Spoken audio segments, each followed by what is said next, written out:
ไปได้ยังตัวไปเล่นไรจ้ะแถมข้าวโพดหายนานหายไรเลยจ้ะ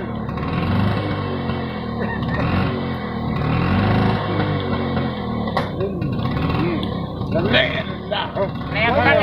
ไปกินยังไงไปเถอะบ้านนั่งชิวเลยว่าเราให้อยู่นี่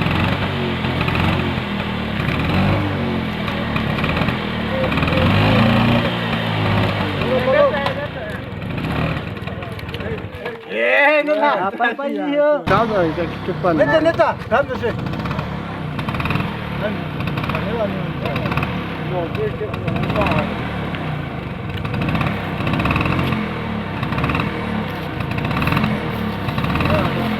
ไอ้นี่มันตั้งไงโซนมาเลยมันเท่าไปนี่เท่าไปนี่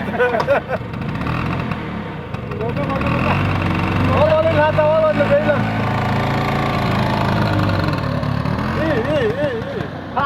ไปจังเลยนะกินอากินน้ำมันดีสุดนี่ค่ะไปก็ให้สาระก็ที่นี่เขาในเข้มข้นนักตีเลยครับไปอยู่ดีสุดเอาว่าอย่าไล่ชงเอาเข้ากัน